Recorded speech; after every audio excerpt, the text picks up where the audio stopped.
আমি আমার life partner, আমার জীবন সঙ্গীকে নিয়ে আমি কখনো বড় পর্দায় স্ক্রিনে আসবো না, স্ক্রিন শেয়ার করবো না। সিনেমার অফার আমি অনেক পাই, কিন্তু যেসব টাইপের অফার পাই, এটা আমি এই পজিশনে এসে সেই সব সিনেমা না করাটাই আমার জন্য ভালো। এই জন্য আমি অনেকগুলো সিনেমার মধ্যে বাদ দিয়েছি। আমি যেখানে আছি এখন খুব ভালো আছি। আমাদের হাজব্যান্ড ওয়াইফের জুটি কিন্তু খুব সহজে দর্শকরা মেনে নেয় না, বাট এত সুন্দরভাবে আমাদের রিসিভ করেছে আমাদের জুটিটা, এবং আমাদেরকে অনেক ভালোবাসে। সবসময় বলে আপনারা দুজনেই কাজ করেন। ও আবার অন্য কারোর সাথে কাজ করলে বলে যে ভাইয়া আপু থাকলে বেশি ভালো হতো। তো এইটা যে দর্শকদের ভালোবাসা, এটা আমি আসলে তাদের কাছে গ্রেটফুল। অ্যান্ড আমি তো এখন খুব ভালো আছি, এই তার সাথে জুটি হয়ে কাজ করছি, এবং নিজের বিজনেস যদি বলেন নিজেদের ইউটিউব চ্যানেলেই কাজ করছি। তো আমার কাছে মনে হয় এই জায়গাতে আমি একদম স্টে করতে চাই। অলরেডি অনেকগুলো অফার এসেছে, আমরা চাচ্ছি না সিনেমার অফার পেয়েছি।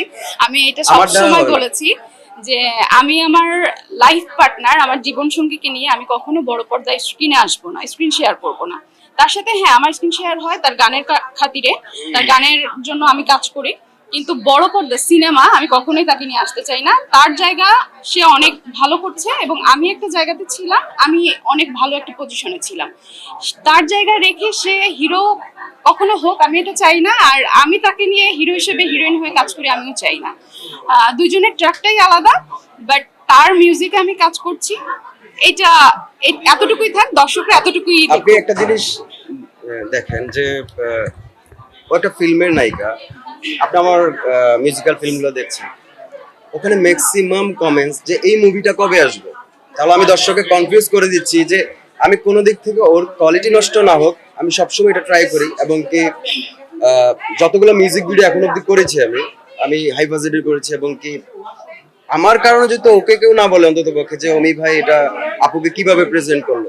আপনি দেখেন যে আমি যতগুলো মিউজিক ভিডিও করেছি একেবারে সবাই এসে কমেন্টস করতেছে যে ভাইয়া এই মুভিটা কবে আসবে, আপু এই মুভিটা কোন সিনেমার গান। সো আমি খুব খুশি হই যখন ওরা বলে এইভাবে যে না আমি এটাকে করতে পেরেছি। আমাদের গানগুলো বেসিক্যালি মানে মিউজিক ভিডিও সবাই মনে করে না, সবাই মনে করে যে আমাদের মনে কোনো ফিল্মের গান। তো এটাই হচ্ছে বড় পাওয়া, দর্শকদের কাছ থেকে এটাই বড় পাওয়া। তো তারা তো দেখছেই আমরা তো এক হয়ে জুটি হয়ে কাজ করছি।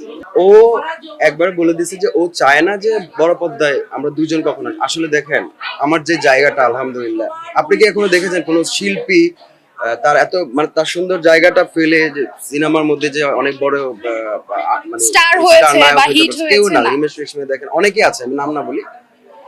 বাট হ্যাঁ, আমি যেহেতু আমি মাঝে মধ্যে নিজে ডিরেকশন দিচ্ছি, বা আমি ডিরেক্টর না, আমি জাস্ট আমার কল্পনাটা ফুটে তোলা ট্রাই করি। তো আমারই গানে আমি জাস্ট আমার দর্শকের ভালো লাগার জন্য, ওদের ভালোবাসার জন্য ছোট্ট করে একটা ক্লিপ করবো, যেটা 30 মিনিট হতে পারে বা 20 মিনিট হতে পারে, ফাইট রেখে গল্প রেখে আমি ওকে নিয়ে জাস্ট একটা ছোট্ট ওদের ভালোবাসার জন্য যে আচ্ছা আমাকে অ্যাক্টিং এ কেমন লাগে, ওরা যেহেতু দেখে শান্তি পায় এমন কিছু একটা আমি নিজে থেকে করে করে দেবো।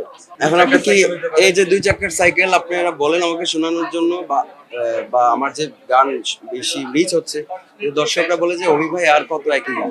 আমি তো ওয়েট করাচ্ছি ওদেরকে যে আমি আরেকটা ব্লাস্ট বা কবে আমি ওদেরকে নতুন কিছু দিব। তো আমি আজকে 2 চাকার সাইকেল না গাই, আজকে অন্য একটা গান গাই যে গানটা আমার অনেক পছন্দ।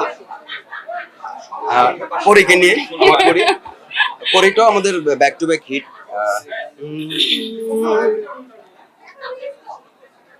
আমার টিনের ঘরে আকাশ থাকা নামছে পরি রে, তারে যত দেখি মনটা ভরা প্রেমে পড়ি রে। আমি বড় ভাগ্যবান, ঈশ্বর করেছে দান, তার লাগে এ জগতে আমি আইছি রে। আমি মাটির বুকে ডানা ছাড়া পরি পাইছি রে, আমি মনে মনে এমন একখান মানুষ চাইছি রে। Thank you.